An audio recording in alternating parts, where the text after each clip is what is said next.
speaking of Samsung, do you think you would ever use an Android device? Have you ever used an Android phone? No, I mean I've tried Android tablets. So when I was sort of interested in, I'm talking years ago when there was like the Google Nexus? Yeah, the Nexus stuff was the Yeah, best. The and Nexus 7 was one of the best tablets ever, but besides it an was from iPad. that era when Yeah. there were proper rivals to the iPad Mini, and that's all I've ever really given Android a chance with. But it is something I would be interested to do. But it's an Yeah. ecosystem thing at the end of the day. Yeah. That's the thing that makes me like honestly, because I get so bored sometimes, I would fully switch to like any other phone, and then come back to the iPhone because ultimately maybe I wouldn't. I don't know. The whole point is if there was no ecosystem, like I would switch to any phone just randomly, whatever we get in and test. I would make the full switch where you put your SIM card in, that becomes your full phone. I don't want to carry two phones all the time. That's kind of annoying. But I just it's iMessage for me is the biggest thing.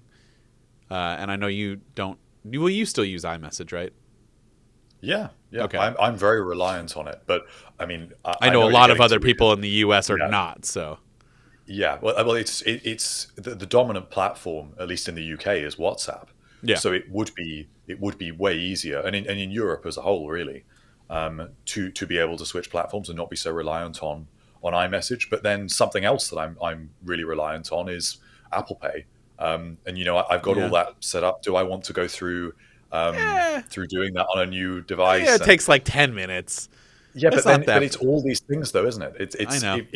If you've got to set up every single thing like that, and get all your preferences just right, and also third-party apps even that are not available. So I love Things 3.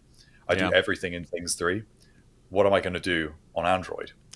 Switch to And that isn't Todoist. even an Apple thing. Yeah. Yes, and that's the issue. And I'd love to give it a go one day, and one day I will, because I think I need to peek over the fence and really see what is going on, because I think it would give me a more balanced understanding.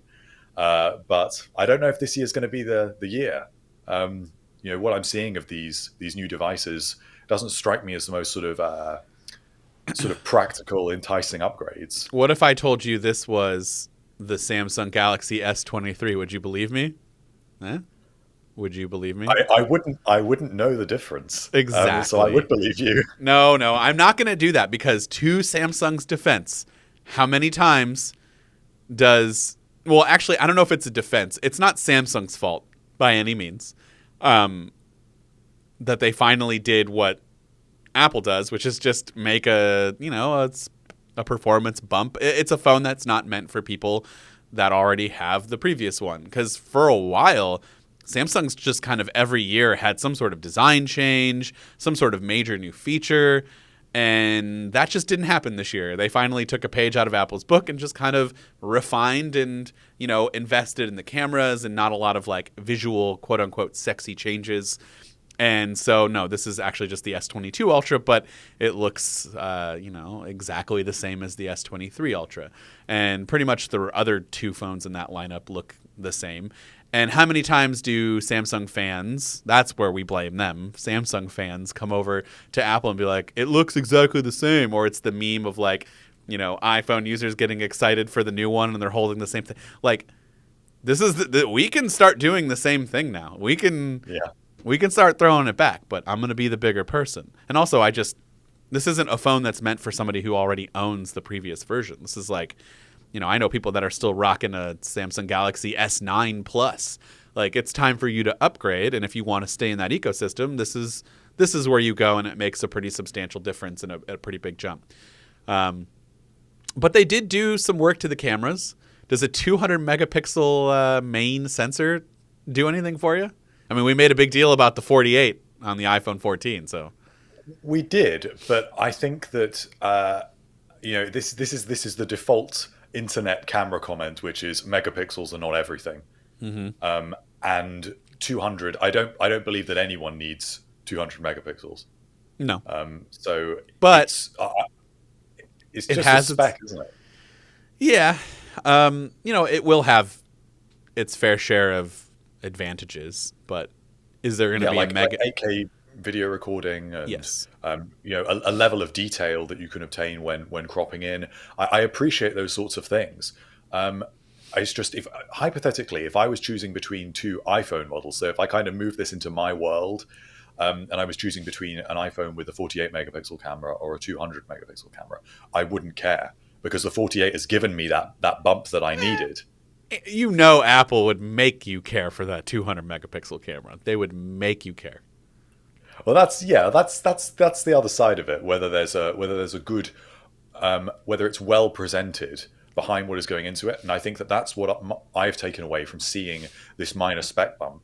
Is yes, Apple has done that in previous years, but I feel like even the most minor S year upgrades, with the exception of the iPhone XS, which we've talked about before because I have such a vendetta against the iPhone XS, but all the other sort of S years I feel like were fairly rounded upgrades that introduced features in a range of areas, whereas this does seem to be almost entirely camera upgrades, the chip and satellite connectivity.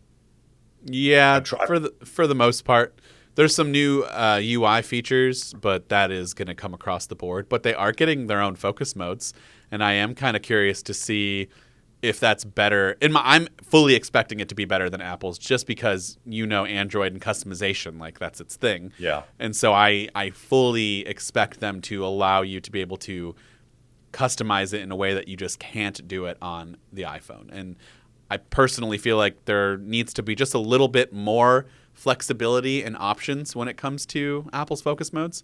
But I mean, I don't think anybody's super interested in focus modes on a new phone, but maybe. Well, I'm interested in focus modes, Sure. but my question about that would be the thing that makes focus modes work as a whole is the fact that I can turn it on my Apple Watch, and it is on all of my other devices. It's on my Well, Macs, my iPads. Is that going to be the case? so I don't know 100%. I can look into this, but so for those of you who don't know, I was able to go out to New York last week and check out all these devices ahead of time before they announced everything yesterday. And one of the big things that a lot of the reps and everybody was stressing about was how like ecosystem, and they kept saying ecosystem. So we talk about like getting out of Apple's ecosystem to go try something else, and there's flexibility where it looks as if everyone else wants to make their own to keep you involved, which I mean makes sense. That's a good business model.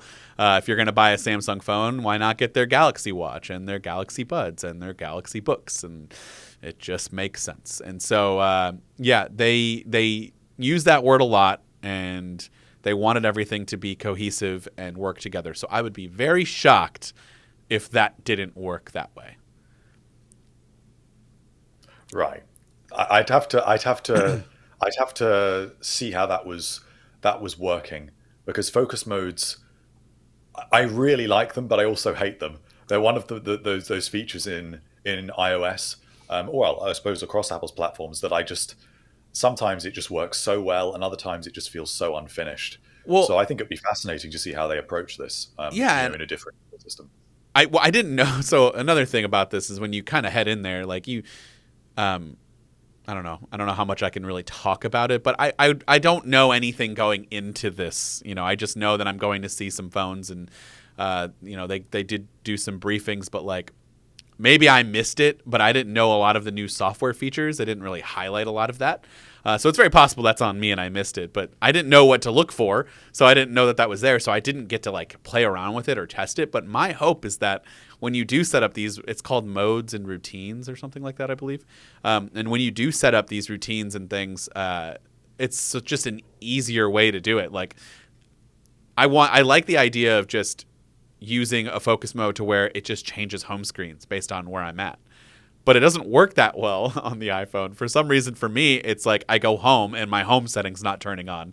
And I don't really understand why. And like creating that home screen, why do I have to already have that home screen created and then turn it off and then go into focus mode and then select that, hundreds of pages of home screens that I've made just for this specific reason? Like, why can't I just go into some sort of editor where it allows you to create that from scratch then and there? I want a blank canvas. I don't want to have to like exit out of that, make a home screen, And also just making a home screen in iOS is horrific compared to other devices. So I don't know. I don't want to spend a lot of time on that, but that is, the UI features are always what gets me more so than hardware these days. But yeah, so they upgraded the cameras a lot, and performance, the new Snapdragon 8 Gen 2 processor, which I think I saw a benchmark saying it's like 2 times as fast. I don't know if anyone cares or if that really matters these days, but that's a pretty big bump then if that's the case. And yeah, I guess satellite connectivity. But again, that's a feature on the iPhone that I hope I never have to use, and I could not care less about it. But yeah, the cameras, and then the night modes, the night photo modes, which I'm intrigued to test. I'm intrigued to do like a huge camera test on it. But would that be enough? Do you take a lot of pictures to where you'd be like, all right, I would switch away from that and go into a totally different ecosystem if you didn't work for MacRumors? Because I mean, you're kind of stuck here. But yeah. But the thing that always does attract me to dip my toe in Android is never actually these devices. It's the Fold and the Flip. Okay. Because if I'm going to make that effort, I want a proper change of form factor that is offering something materially different in my hand in the way that I use it. And it's those devices that do seem to be pushing in a more interesting direction, to me at least, and do offer something a little bit refreshing from an iPhone user's perspective. So I think that will be the thing for me when I make that jump. I've seen a lot of people making the jump from the Fold to the Ultra, which is interesting. Or just a lot of comments on people's videos. And another big kind of, not scandal, but like things that people are upset about is the trade-in values. Samsung used to have incredible trade-in values. They really valued their own devices to where you're like, okay, yeah, I mean, I could basically upgrade every year and pay just a couple $100, and it's basically like the old days where, remember, you would have to pay like $200 from Verizon, but then like the phone was yours. Remember that? I don't know. You might be a little too young for this, but I hate to date myself. But about 10 years ago, in buying phones, yeah, it used to be like $199 or $99 depending on which model you were going to get, and the rest was like just tied to you being on the phone or on that plan for 2 years. So you technically were financing it that way, but you weren't really paying anything extra. You were just tied to being a Verizon user, or at least that's how I understood it. Because even 10 years ago, when I was in my early 20s, I still didn't pay my phone bill. I milked it off my parents as much as possible. But if you wanted a new iPhone, it was like $200. And that's it. I mean, with the understanding that you were stuck with Verizon for 2 years. And so that's basically what the trade-in values are now. And now they're valuing like a 1-year-old S23 Ultra at $500 for trade-in, which you can get a lot more if you actually sell it to somebody. The Fold, which was a $2,000 device, is only $800 or $750, which is absurd. So I don't know. Well, that's just a leaf out of Apple's book, really, isn't it? Well, right. So yeah, it's like we got spoiled if you were a Samsung user and if you were looking to upgrade. And so that has all just gone away. And so they do not value their own devices anymore, and they never really valued any of the other competitors besides Apple to be anything worth trading in. Hey guys, just wanted to take a quick minute to tell you that this episode of the MacRumors Show is sponsored by BetterHelp. You know, when you're feeling your best self, you can obviously go out and accomplish some great things, but realistically, there's always something out there that might get you overwhelmed or just not feeling like your best self. But if you want to get back to that better version of yourself, or just thinking about working with a therapist, you should definitely consider giving BetterHelp a shot. It's incredibly convenient since it's done entirely online, and it's also affordable. You can fill out a brief questionnaire to get matched with a licensed therapist, and if you want to, you can switch therapists at any time, and there's no additional charge. So if you want to live a more empowered life, therapy can get you there. Visit betterhelp.com/macrumors today to get 10% off your first month. That's BetterHelp, HELP.com/macrumors. So yeah, that's really the S23. I mean, they focused a lot on the 200 megapixel camera, which, I mean, I took a couple of pictures. I wasn't able to take the pictures off of the phone and like look at them in a different way. But I looked at them after I was done.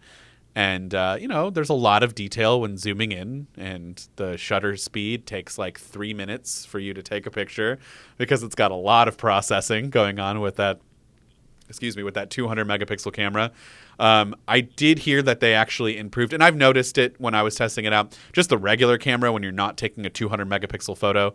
One of the biggest things that Samsung could just never figure out apparently was shutter speed and like taking photos rapid fire. I mean, if you ever used your iPhone, you could take photos like incredibly fast, and you just couldn't do that. A lot of other Android devices, to be fair, just have that issue. And it seems as if they've kind of figured that out and fixed it. But if you're using the special modes there, it's going to still take a little while. But and then, nighttime photos, night portraits, and astro hyperlapse, which do you take a lot of astrophotography? Night sky? No, I can't. I mean, you can't really do it that well on an iPhone, to be honest. No, that's true. So hopefully one day we'll get that. But now you can take a hyperlapse video. And, I mean, that's really it. That's really the essence of, the Samsung Galaxy S23 lineup. I'm excited to do a full comparison of the camera and see if it's any better than the iPhone. But other than that, it's pretty much the same as last year. One thing that did stick out to me, they released some Galaxy books, and they put OLED displays in them. So we can kind of tie this back in with Apple's rumors about, a MacBook with an OLED display, which is going to happen when? Next year? Yeah, I believe. Okay. Would you upgrade to another computer because it has an OLED display? If it was a Mac, yes, but not if it was not a Mac. Let's just say, of course, I'm guessing your obvious answer would be yes, but like, let's just say the software doesn't matter in this case, but it was just like you're using your current display, mini LED. Do you think it's worth jumping to an OLED display? I think. Well, this is basically what I'm planning to do. I've decided that is going to be my next upgrade. That will be what gives me enough justification to move to a new laptop. I currently use the M1 Pro 14-inch MacBook Pro, and that will be the natural upgrade for me next year, at the tail end of next year. Okay. So I've already kind of thought this through, that OLED is one of the things that it should provide enough of a difference, because I care about, even though I'm not editing HDR content or anything like that, it still is just a meaningful improvement in visual quality that I think is worth it. Yeah, I agree. I have OLEDs. I try to save and buy an OLED for every TV that we have.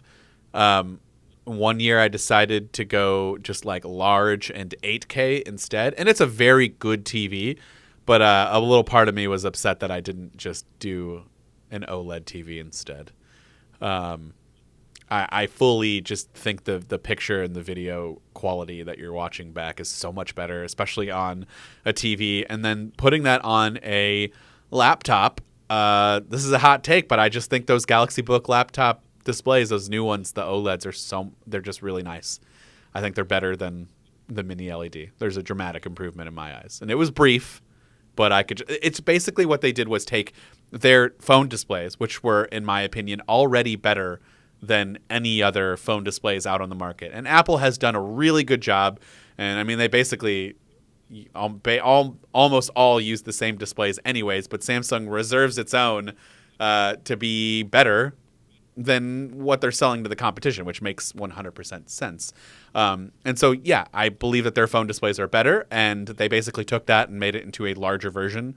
I believe it's 16 inches. And it's a 16 by 10 aspect ratio, by the way, which I thoroughly enjoy. And I just think it looks better. I don't know. They kind of were surprised to hear that when I said that out loud, given we're MacRumors. They just assumed. But yeah, I fully think it's better. So you're going to make the right upgrade when that happens. But in the meantime, you should go check it out. Yes, I will do. And I think that it will be the thing I'm interested in is really seeing this as a MacBook competitor and whether they can, tie that ecosystem together in a little bit more of a meaningful way. That is what has to sell it for me because laptops have really been lagging behind the Mac experience in the PC world for a very long time. You get when you buy a smartphone, an Android smartphone, you broadly get a comparable experience to the iPhone. I know you can get into the nitty gritty of whether you get software updates in the same way or specific features that you may or may not have, but ultimately you're like buying something out of the box that's got fairly well optimized software. And some sort of ecosystem you can buy into. It's a different story with laptops, and I feel like they're just starting to get there. We're seeing it, in particular, a lot of Microsoft's laptops are also really starting to offer meaningful MacBook competitors, and even with the way that Microsoft is investing in its own custom silicon. So if Samsung is also pushing that even further, then that can only be a good thing because we want to keep Apple on their toes. Yeah, so when I looked at the specs, I have to admit I had no idea. I'm guessing it's fast and good, but like ever since Apple switched from Intel to its own stuff, and like I don't know, we've stopped paying attention. At least I have, and I haven't used an Intel machine in a few years now. So when they tell me it's an Intel i9 13th gen chip with a 4080 or 4070. I think it's a 4070. GPU. Sorry, couldn't think of the word. When they start telling me all that, I'm like, yeah, those specs sound good, I guess. I have no idea what that equates to in performance, but apparently those are pretty top-notch specs. So at least the Galaxy Book 3 Ultra should be able to, get right up there and be a competitor, I'm guessing. That's another interesting video that I think we should do and just see how it compares to a MacBook. They also had a 360 laptop. I guess this isn't the first time they've done this, but you can kind of rotate it around and go from a computer to a giant tablet where you can use their S Pen. And then there's just a regular Galaxy Book 3 Pro. That's really it in terms of what Samsung announced yesterday and what we've got. Do you have anything to add else? I mean, we spent 20 minutes on Samsung stuff, so I apologize to anyone out there if they didn't really care, but it's a slow time now. We're hitting the tail end of some new product releases, which I guess is, if you don't have anything else, we can jump into HomePods real quick again. Yeah, let's jump into HomePod. So what have you seen out there? I mean, the HomePods are coming out tomorrow. We'll have a video, doing our testing, but some people have had some early reviews. Would you say the early reviews are good, bad, indifferent? I think that the reviewers have had a bit of a hard time because it's the same device as the original, and so trying to find an angle on that and trying to kind of get your head around the fact that it's basically just the same device relaunched. And yes, I know it's got the temperature sensor. I know it's got an S7 chip now. I know it's got 2 less tweeters and 2 less microphones. But in terms of the experience you're getting from it, it is the same. When someone tells me it's getting less of something, isn't that a little bit more of an alarming thing than it is? Like, yeah, you're getting the same product, but you're getting 2 less, tweeters and 2 less woofers that should make an impact in audio quality, but Apple does have some pretty good audio engineers out there, and so I would imagine that they'd figure out a way to not lose out on audio quality, which seems to be still like a high praise, right, from the reviews? Yes, so supposedly it sounds virtually identical. So if they have made a cost saving there, or maybe they just realized that they just didn't need those extra tweeters and they didn't need those extra microphones in order to achieve the volume and the clarity that they are able to get out of it. And I assume there's some computational stuff going on there as well, because now it's using the S7 chip. Now the S7 chip is based on the A13, because the S7 is the same as an S6, and the S6 is based on the A13. Well, the original HomePod had an A8, so that's a huge jump from the A8 to the A13. Yeah. And in that instance, they must be using that to do some more advanced computational audio. What phone had the A13? That was the iPhone 11 and iPhone 11 Pro, I Okay. think. Okay. But that was still quite some time ago. Yeah. It's both not that long ago, and also long ago enough that you can see how this technology is now trickling into. Well, you don't need an A16 for a HomePod, but it is nice to No. jump up. Well, I mean, I think the A13 is also the chip in the studio display. So I think it's a 7 nanometer technology. So it's just before they switched with the A14 to 5 nanometers. So it's a slightly less efficient, slightly older technology. But they should be using that, I assume, to improve the beamforming of the microphones and be able to recompense for not having that extra hardware there, and do the same with the audio itself. I mean, it's so difficult to talk about without actually hearing it. Yeah, Without actually I know. hearing it. But the reviews almost entirely said it just sounds the same, and I do believe that. Yeah, I mean, we're gonna get a couple tomorrow, and I'm guessing I'm gonna have the same thoughts just based off of what everyone else is hearing. I can't imagine that my thoughts will differ if that's the case.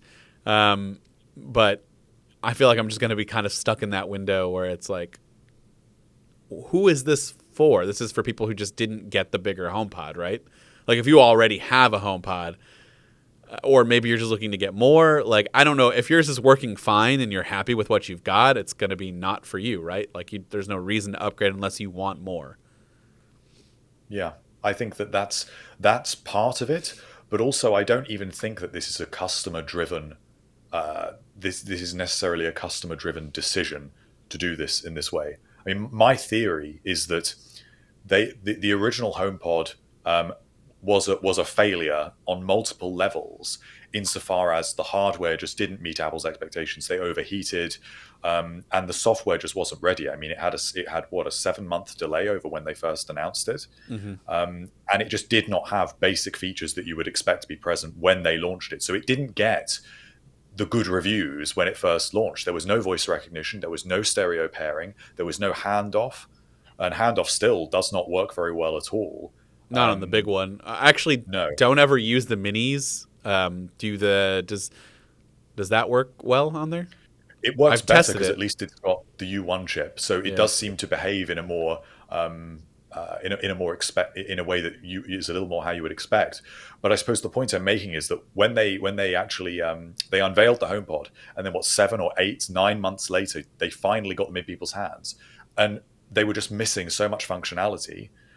Software killed a load of them. They were not able to be easily repaired, and they were very expensive.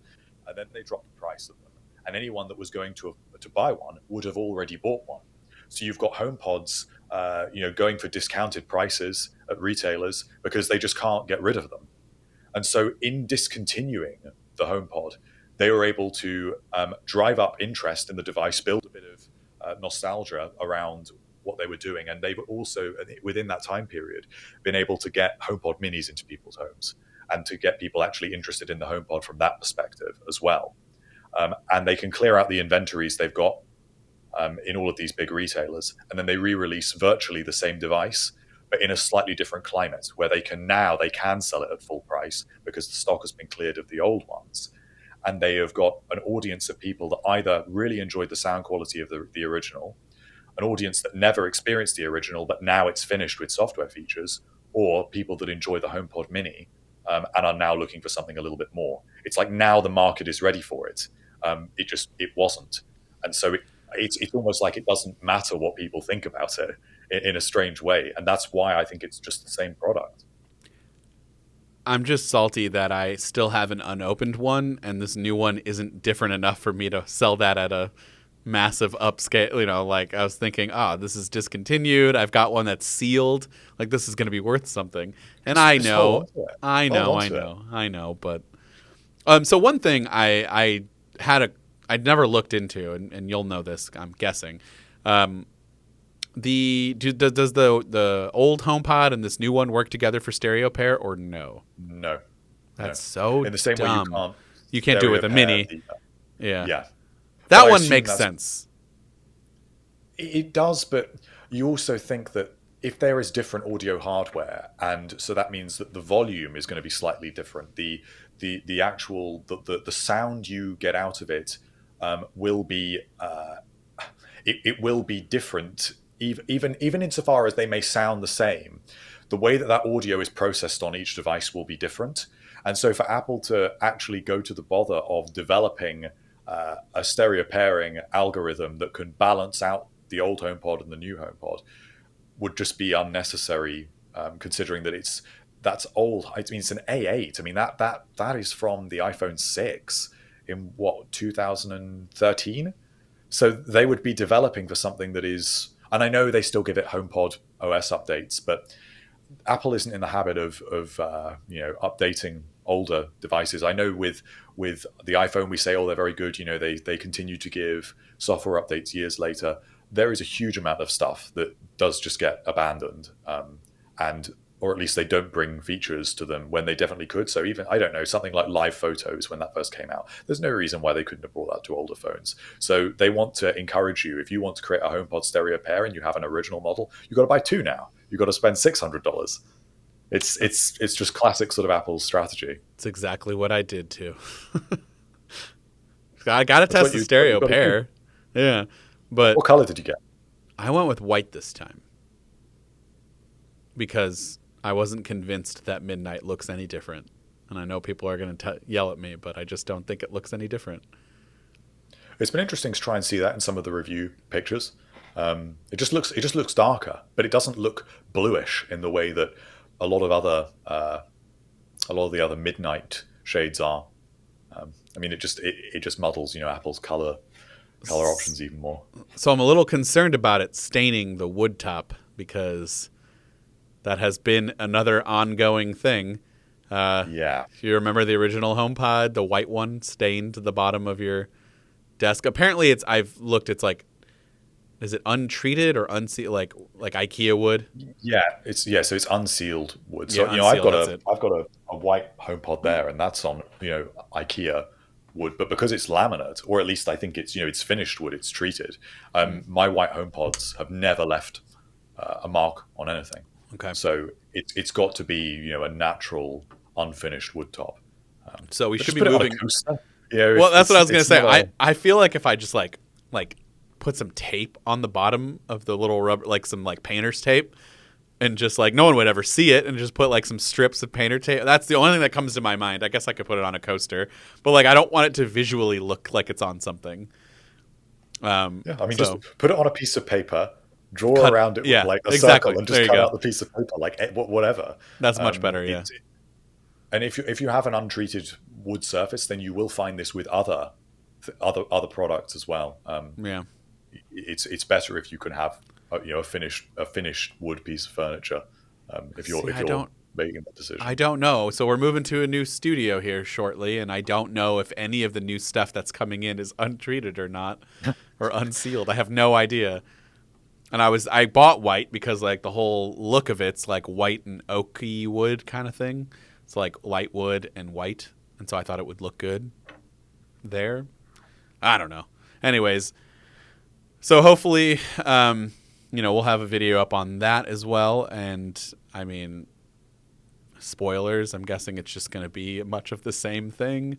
But hey, at least we know they're not giving up on it. And hopefully the future means that we'll get some sort of iPad, HomePod docking system that we've all been wanting, or at least I have been wanting. And I know Hartley is interested in something like that. That's really all that we have about the HomePod. Another thing that happened this week is there's been some foldable iPad rumors, but like things have been very contradictory. Do you want to update everyone on that? Right. So is it happening next year or not is what I want to know, because I was all excited. This is really a very strange one. So obviously we've been hearing about a foldable iPhone for years at this point. And then there was this shift maybe around 2 years ago when we were hearing more about a foldable iPad instead of a foldable iPhone. And we were hearing that Apple's long-term strategy here was to kind of test how it could build a foldable device and test the market with a more expensive foldable iPad. So that's been the focus. That the foldable phone is further out. And then earlier this week, we had a report from Ming-Chi Kuo, who's basically the best Apple, or one of the best Apple best Apple supply chain analysts, who has an insight into that side of the company and has been doing it for an extremely long time, and has said that there is a foldable iPad coming next year with a carbon fiber kickstand. Yeah, that's interesting too. This is very specific information, and this is the way that Kuo works. Is he's looking at what orders Apple are placing with suppliers. This is done for the purposes of people making investments. I mean, that there is money behind these comments. They are taken very seriously. These are not they are not to be taken lightly. And because he is, I wouldn't say he's the most reliable insofar as obviously Apple's plans change, and he is looking at things as they are right now. So if Apple is talking to a supplier right now, he will talk about that, but then Apple may not carry on with that supplier, or it may cancel its plans. But he has he's one of like the top three basically in terms of providing accurate information. So you have to take it very seriously when he's saying this. Yeah, but when the top two... Exactly, that's the thing. Yeah, so he's in the top three, and I don't know where they rank. It doesn't really matter. But when the other two are coming at you and saying, I don't know if that's going to happen, that makes me sad. Yeah, so that's the other side of it, is you've got Ross Young, who is a display analyst, and then you have Mark Had him on our show. And they say they're not aware of this for next year. And while they are aware of foldables, these things are further out in the future. So we talked to Ross about it on the podcast last year, that Apple is working on this sort of foldable notebook. He most recently said it will be 20.5 inches, and it will be a new product category. It won't be a Mac, it won't be an iPad. It's being imagined as something new that you can dock it with like a keyboard, or you can fold it a little and use an on-screen keyboard. Or you can fold it and use it as a tablet. It's like it's a whole new product line, and that is the first foldable in the pipeline, and that is 2025 at the earliest. And Ross Young is very accurate. He has had very, very few things that have not panned out. So you do also have to take that quite seriously. Yeah, especially since that's all display, and he is. Yes. All display. That's what makes me like, well, if he's saying he doesn't hear it, then I have to kind of listen up a little bit. And then, Mark Gurman on the top of that as well, saying that next year is a year of OLED, as we were saying, OLED MacBook next year. We're also going to see OLED iPad Pros, and we're going to see some spec bumps to the iPad Mini and the iPad Air. But no foldable iPad in that picture. And yet this is so specific to say, next year, foldable iPad with kickstand, with carbon fiber kickstand. And he knows the suppliers that are going to benefit from that. So those discussions are happening.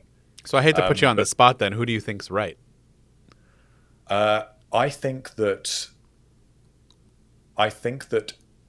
what is wrong is not the rumor and is not the kickstand. It is the timing. Okay. Because if you think Ross Young is saying 2025... for a 20.5 inch notebook, and Ming-Chi Kuo is saying 2024 for an iPad of undisclosed size. To me, it just makes sense that they're the same device and that it's actually a 2025 thing and not a 2024 thing. So he would know when, like, he's getting his information from the supplier. So they're just saying when they might be done with it, correct? So wouldn't it just be like, we're going to be done with it in 2024? But then when it actually hits shelves, that's on Apple's thing. Well, it's impossible to say without more information from the man himself. But there could be any number of reasons why where that information has come from. I mean, it could be that the supplier, that's the date that they have been told to anticipate to have these carbon fiber kickstands ready to go. It could be that Apple is wanting a large number of prototype units, and maybe this is just what he's gauging from what he's seeing. Yeah. But there's every chance that that could be delayed. I mean, you have to remember that we were seeing reports of the headset was supposed to release in 2020. We were seeing reports in 2018, 2019, the headset's coming in 2020. So when the dates are quite far out like this, you do have to take them with a pinch of salt. But I am inclined to believe that they're talking about the same device. Everyone is pointing toward a foldable iPad, or at least some sort of foldable notebook form factor device. And I'm inclined to believe that that's all the same thing, especially if it's getting a kickstand. We're not going to get an iPad with a kickstand, I don't think. I think it makes sense if it's a new category of device that it has new physical features like a kickstand. I mean, I'd really like a kickstand. I think that would make sense, especially if you have a device that when unfolded is 20.5 inches. That is huge. Yeah, I mean, you would need something like that. Like, I mean, when I think of kickstand, I just think of like those little skinny like kickstands that you see on the phone, but I'm guessing this is the entire, like the Surface, like the entire back. Okay. Like in my mind, I don't know why I keep envisioning just a little kickstand that kicks out. And I'm like, that's not going to do anything. Yeah, I mean, I don't know. I got excited because it's something new that they don't have. And I was hoping I can wait until next year. That's not bad. But 2025, it's like, wow, what are we doing here? I don't want to wait. I don't want to talk about it, but let's just pretend that it's 2024. That would put an iPhone then when? The following year? Or would they give it a few years? So I think Ross Young is the main one that has talked about this. And he said to us on the when he was with us on the podcast that it was a cover glass issue, that Apple can obtain the foldable cover glass. They don't want to have a plastic feel. So they want this cover glass to be small enough, and they can't get a good enough yield on foldable displays that small, which is part of the reason why they're going for a foldable iPad first. I mean, there's lots of other good reasons as well, but it makes sense that would follow because the supply chains are then getting used to supplying Apple with in a more limited number for a more expensive device, and then you do the cheaper, smaller, slightly more complicated device a couple of years later. So I think he said 2027. So, God, by then that will be 2 years out, which kind of, yeah, that sort of makes sense.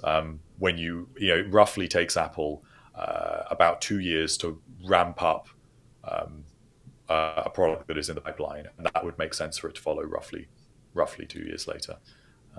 Next year's iPads, they're going to have big iPad updates for next year. This on top of it would be a lot, considering the iPad Pro is being redesigned for what will be the first time in 6 years. That would be a pretty big deal next year. Yeah. What is the redesign rumors behind it? We're not sure. Or what are the redesign? Yeah. So it could be that when we were hearing about these rumors, they kind of faded away because it was sort of expected. Would it be for the most recent models that we just saw announced with a glass back, wireless charging? But it's now looking like the one thing we can count on is slimmer bezels. We'll be getting 13 inches and 11.1 inches. So and Face ID in bigger. Landscape. Would that be? You'd hope so. I think that would make sense when you see that they've done that on the entry-level iPad. Well, wasn't the whole thing because of the way the pencil charges? Yeah. So that's why they didn't make that change then and there. But also, it was a minor spec bump. And if you consider that they are fundamentally redesigning the device, they can stick the Apple Pencil on the side. Yeah, that's especially it might have two Thunderbolt ports. Maybe this isn't. I should say this is not a. There's been no reports about that. But that would be my guess if they are redesigning the iPad Pro, a glass back with like a sandwich design, kind of like the iPhone, would make sense with wireless charging via MagSafe, maybe two Thunderbolt ports, and then they switch it round to be portrait, landscape. Okay. But it's an iPad, so they're not going to be able to make it visually all that different. Well, that comment brings me into my next question is why would anyone want a foldable iPad that's 20.5 inches if it's just at the end of the day going to be just an iPad running iPad OS, which you would think in that much time, well, it's only a year. Like, how much is it dramatically going to improve? Otherwise, are we just carrying is it just an excuse to have an even larger version of an iPad?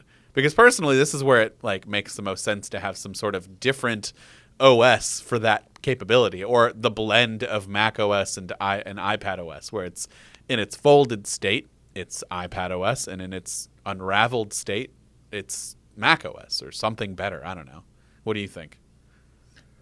Well, I think there's two sides to that, which is the first is that Apple is definitely interested in just larger iPads, iPads that are the same as we have right now, Boo. running iPad OS, but just bigger. Boo. Maybe around, I think we've heard some rumors of about 16.2 inches, which would put it roughly where the MacBook Pro is. And there would be some advantages to that. So people that do use the iPad like a computer, there are people that do that.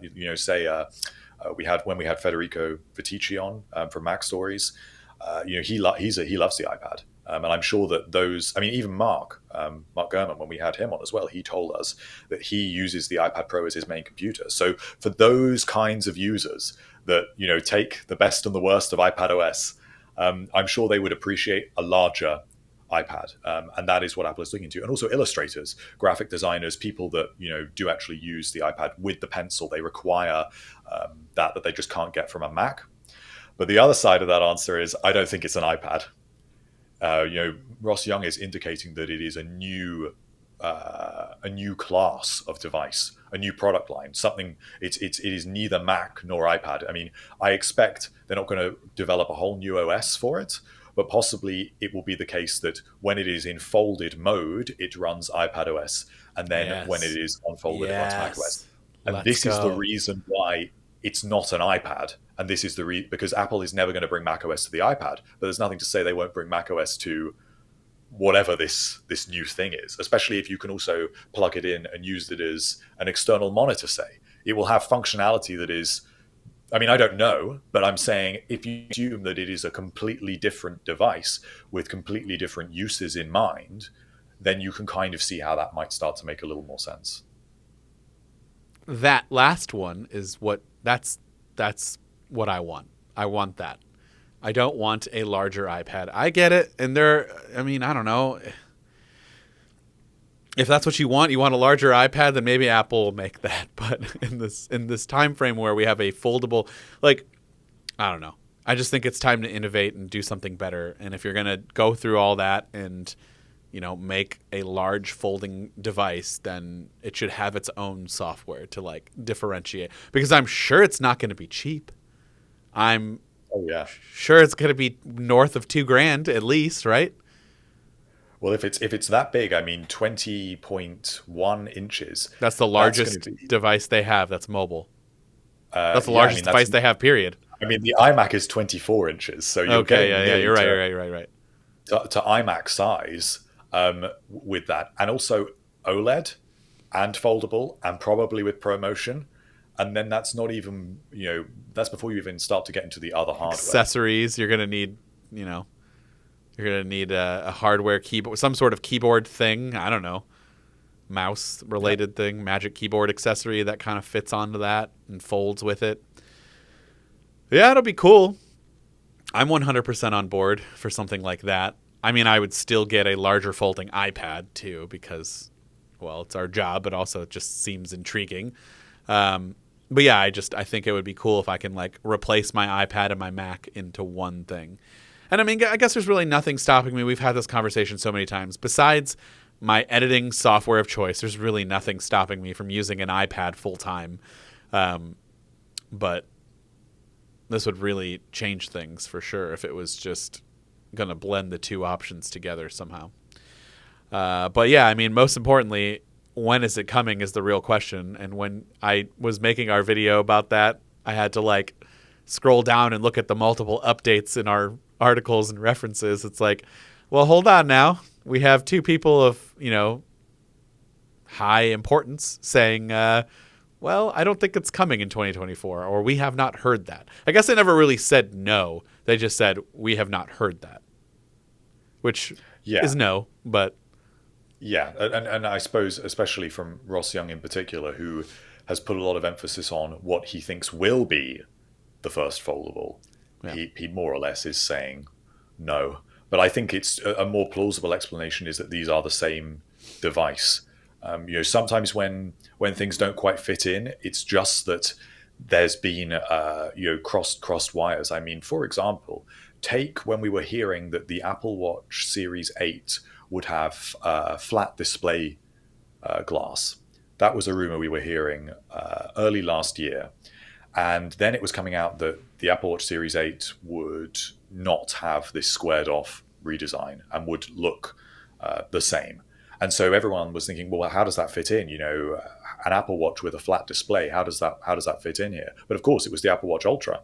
We just weren't aware of that at that time. So sometimes it can be that the timing's just a little out, or there's a missing piece. And I think that's what's happening with Kuo here. I think it's more the thing you can take more seriously is probably the carbon fiber kickstand.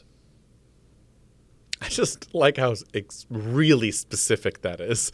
It's not just a kickstand. It's a carbon fiber kickstand, which, I mean, good little info to know, I guess. You know it's going to be light. That's the whole point. Man, I don't even know what this would even look like. I'm just assuming just an iPad that can fold in half, but a larger version, I don't know. Anything else you want to add to that? Anything else that excites you about that? Well, I think it's exciting to see a product line that is a little bit more in Apple's traditional area of expertise. Because if we look ahead to what we're expecting from Apple in the next 5 years, we're expecting to see a lot that is very much out of what seems to be the company's comfort zone. So we've got the headset, we've got the car as well. These are not things that Apple is ostensibly known for doing, and it will be interesting to see how they even tackle a headset. And we talk about smart home stuff. The HomePods have obviously not been the success that they perhaps should have been. But a brand new kind of like Home OS with integrated FaceTime and a sound bar is interesting, and it does excite me. But Apple reimagining how basic desk computer, a basic sort of desk experience should be, that is interesting because that is what Apple is known for. I mean that is a product line that should be exactly where they are. I have no doubt that they will get that right. And so I suppose that's what makes it more interesting to me when you look at Apple's roadmap. So, I mean, the reason why it's also taking so long is they're trying to do something that, I mean, does it technically exist? Is it going to be similar to I don't know if people know this, but I saw it at CES and it's actually out and you can buy it now. And spoiler, I think one is coming to me very, very soon. The LG OLED Flex monitor. It's like I think it's 49 inches or something like that.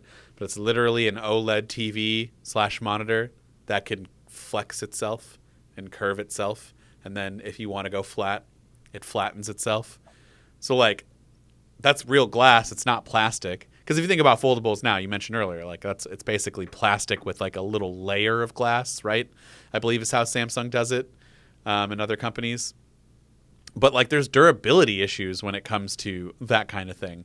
And, with the S Pen, they just now started doing that where you can write on it. But can you really draw on it and write on it the way you'd want to without risking any damage? Because there has been damage and people have seen creases and lines and things. And also they don't want that crease that Samsung has. I know that's been another issue. And so is that what's holding everything up? Is basically just inventing something that doesn't technically exist right now? I think it's that it technically exists, but it's that they can't get the supply chain there to meet that scale. The yield of it is not good enough, and it would be far too expensive. And the Apple, as much as we make fun of how Apple prices things, they don't actually want to offer a foldable iPad for $7,000. So are you sure? Well, they may want to, but no one would buy it, and they wouldn't make much profit on it. You know, if they can't, if the yields are seriously low, and if then no one buys it, no one will develop for it. They know that they've got to kind of hit a certain price point, and also I suppose everything at Apple right now is going for the headset. All of their developers, I say all of them, obviously not all of them, but a significant number of their developers are focused on the headset. And even other projects like the car are taking up an increasing amount of their attention.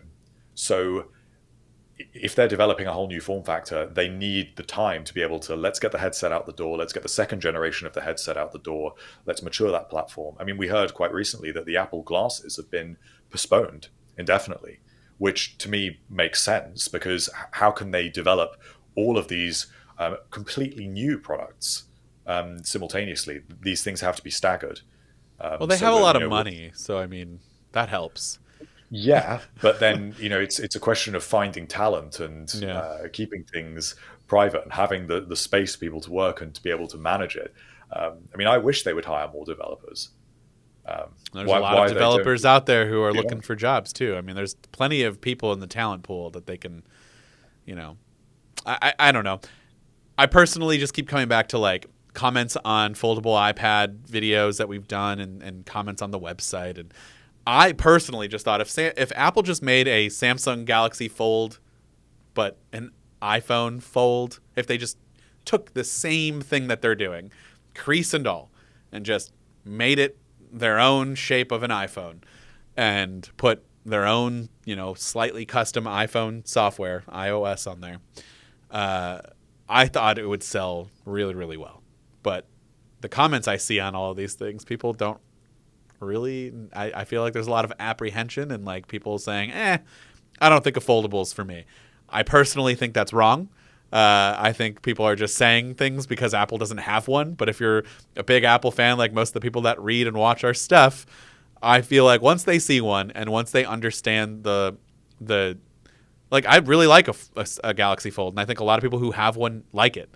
And I think once you actually use that in the software and ecosystem that you enjoy, I think your thoughts would change. And so in my mind, if they just made something like that and released it, I think it would sell really well, personally. But I know they got to do it their own way. And well, they released a $20 polishing cloth, and it sold really well. They didn't really have to do anything. Which, by the way, I think it sucks. I think the polishing cloth sucks. I'm just gonna say it. I think it's horrible. I don't think it's any good.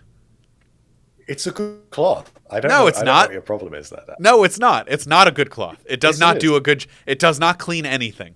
And if you put any kind of screen cleaner that's not, isopropyl alcohol or whatever on your screen, it doesn't do. Why use a screen cleaner that is not isopropyl alcohol? I don't know, because I'm an idiot and bought something and thought it would work fine. You should follow the instructions. And, that's part of do a circular motion with the cloth. You have to apply enough pressure, and it will work. It will work great. I don't want to apply pressure. It's not a good cloth. It's not good, and it collects so much dust when it just sits around. I have one right here. This is a horrific cloth. But you're not meant to leave any cloths out. You're meant to put them away. Otherwise, they do get covered in dust. Well, where am I supposed to put it that wouldn't collect dust? It comes a little like you can. I'm not putting it back in. I'm not re-putting it back into that. That's long gone.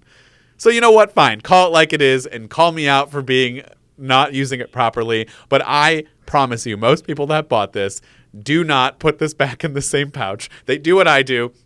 And they put it back on their desk or in a drawer, which less dust in a drawer, but still dust.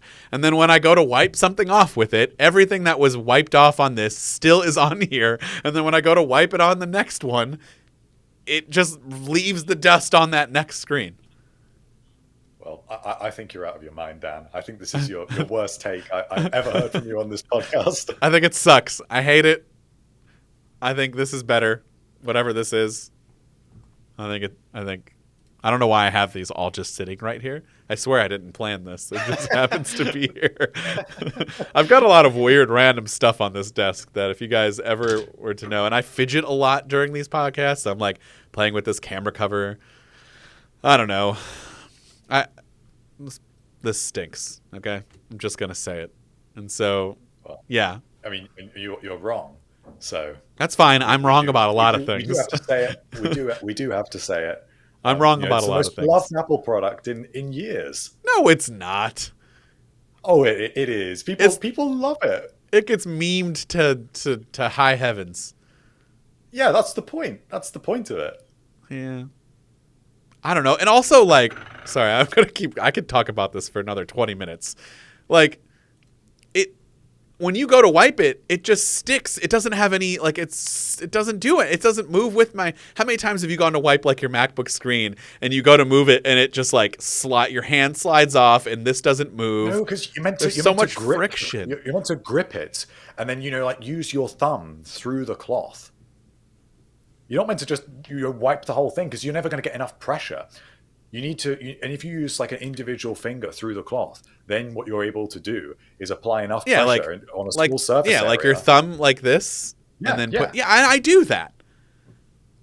And I still see the, a lot of my things that I'm cleaning off on my screen. Sorry to get gross, but it's my own spit from when I'm talking, and like it gets on your screen, and then. That's really it. That's the only thing that I need to wipe off. Dust isn't really that, it doesn't accumulate that much on a MacBook at least.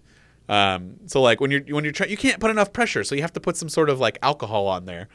And I don't even know, is that the instructions? Pressure. The pressure's not coming from the cloth. The pressure's coming from you. Yeah, but like I'm afraid I'm going to break this thing on a MacBook. Break the cloth?